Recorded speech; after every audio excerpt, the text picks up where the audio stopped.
Installment of CEN, the main series. So, today I'll be talking about Willis Tower. And I'll be talking about the genocidal killer, bacteriophage. So, let's get started.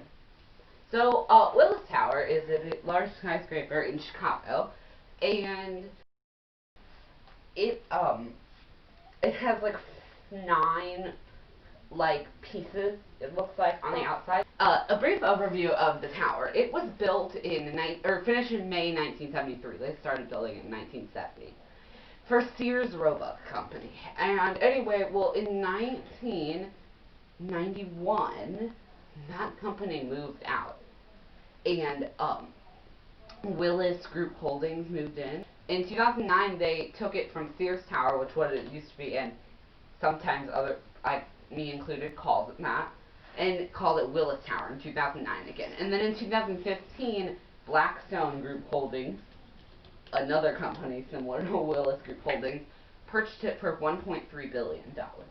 So, and there's some speculation that they might call it Blackstone Tower, which would be really cool because the tower's glass is black. It's really cool. But what I really would like to talk to you about is bundled tube construction, which is what gives it those 9 different heights. So bundled tube is essentially where you take different structures, usually made of steel, and then mush them together. So it'd be like if you took up 6 PVC pipes and then tied them together. That's almost what it is. And so that allows for more air resistance and less internal columns. You've heard of viruses and bacteria and possibly prions and all that nasty stuff that gets you sick and keeps you home from school and work and that's bad. Well, today I'm talking about a virus, a deadly virus in fact. So deadly it kills 40% of sea bacteria every day. Nothing is a bacteria and they grow back real fast. And they're so specialized that they can only target about a couple species, or maybe a small group of species called a genus. Even though they're so specific, they still are so effective they can still continue to live.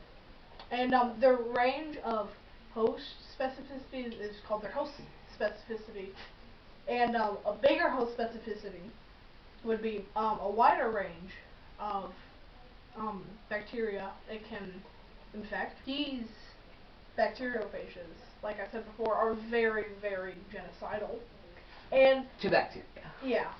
If you had just a big ball of bacteria or a big culture, and you released a single bacteriophage that's specified on that type of bacteria, it would be gone in a couple days, because the bacteriophage, which is shaped with an icosahedron with a shaft, some fiber legs, 6 to 8, and an injector, it'll land on the bacteria, inject its RNA or DNA genome, and then the proteins in the bacteria will respond to that genome of the bacteriophage and start producing more components of the bacteriophage, which will then assemble and produce more bacteriophages, which will produce enzymes and eventually fill up the bacteria with so much pressure it'll burst and release hundreds of bacteriophages, maybe, or if they're big bacteriophages, maybe just 50. They're so deadly that they can be good for treating stuff and illnesses. But bacteria can evolve, but bacteriophages can too. And to produce resistance to bacteriophages, bacteria have to give up their resistance to antibiotics, so they'd be caught in a catch-22.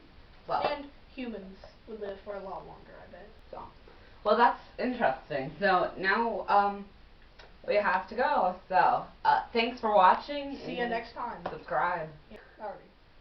See you next time on CEN.